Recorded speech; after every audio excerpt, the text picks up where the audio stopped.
All welcome to Saturday mini vlog. ಈ ಮಾನ್ಸೂನಲ್ಲಿ greenery ಮತ್ತು ನೇಚರ್ ನೋಡೋಕ್ಕೆ ಎಷ್ಟು ಚೆನ್ನಾಗಿರುತ್ತೆ ಅಲ್ವಾ. ಅದಕ್ಕೋಸ್ಕರ ನಾವು ಇಲ್ಲಿ ಬಂದಿದ್ವಿ. ನೋಡೋಕ್ಕಂತೂ ತುಂಬಾ ಚೆನ್ನಾಗಿತ್ತು. ಹಾಗೆ ಸ್ವಲ್ಪ ಸ್ನ್ಯಾಕ್ಸ್ ತಿನ್ಕೊಂಡೋಣ ಅಂತ ಅಂದ್ಬಿಟ್ಟು ಈ ಬ್ರೆಡ್ ಜಾಮ್ ತಿಂದ್ವಿ. ಇದಂತೂ ಅಲ್ಟಿಮೇಟ್ ಆಗಿತ್ತು, ಸ್ವಲ್ಪ ಡಿಫ್ರೆಂಟಾಗೂ ಇತ್ತು. ಹಾಗೆ ನೋಡಿ ಮಿಲ್ಲೆಟ್ಸ್ ಮದರ್ ರೂಟು, ಇದನ್ನು ಟೇಸ್ಟ್ ಮಾಡಿ ನೋಡಿದ್ವಿ, ತುಂಬಾ ಚೆನ್ನಾಗಿತ್ತು.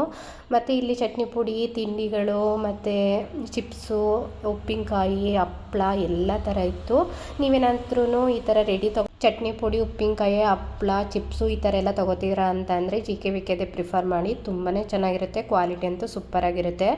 ನೀವೇನಾದರೂ ಮಕ್ಕಳಿಗೆ ಬುಕ್ಸ್ ಎಲ್ಲ ತೊಗೋತೀರಾ ಅಂತ ಅಂದರೆ ಈ ಥರ ಎಕ್ಸಿಬಿಷನಲ್ಲಿ ತೊಗೊಳ್ಳಿ, ತುಂಬ ರೀಸನಬಲ್ ಪ್ರೈಸ್ ಸಿಗುತ್ತೆ ಅಂತ ನಂಗೆ ಅನ್ನಿಸ್ತು. ಹಾಗೆ ಎಲ್ಲ ಮುಗಿಸ್ಕೊಂಡು ಮನೆಗೆ ಬಂದು ಗೋಧಿ ದೋಸೆ ಜೊತೆ ಈ ಪಲ್ಯ ಮಾಡ್ಕೊಂಡಿದ್ದೆ. ಇದಂತೂ ಮಕ್ಕಳ ಕಣ್ಣಿಗೆ ತುಂಬ ಒಳ್ಳೆಯದು. ಮಕ್ಕಳೇನಾದ್ರು ಕ್ಯಾರೆಟ್ ತಿನ್ನಲ್ಲ ಅಂತಂದರೆ ಈ ಥರ ಒಂದ್ಸಲ ಪಲ್ಯ ಮಾಡ್ಕೊಳ್ಳಿ, ತುಂಬಾ ಚೆನ್ನಾಗಿರುತ್ತೆ. ನನ್ನ ಮಗ ಅಂತೂ ಈ ಪಲ್ಯನ ತುಂಬ ಇಷ್ಟಪಟ್ಟು ತಿಂತಾನೆ. ಅದಕ್ಕೋಸ್ಕರ ನಾನು ನಿಮ್ಗೊಂದ್ಸಲಿ ಶೇರ್ ಮಾಡೋಣ ಅಂತ. ನೀವೇನಾದರೂ ಪೂರ್ತಿ ವ್ಲಾಗ್ ನೋಡಬೇಕು ಅಂತ ಅಂದರೆ ನನ್ನ ಚಾನಲ್ ಹೋಗಿ ಚೆಕ್ ಮಾಡಿ. Thank you all, see you, bye bye.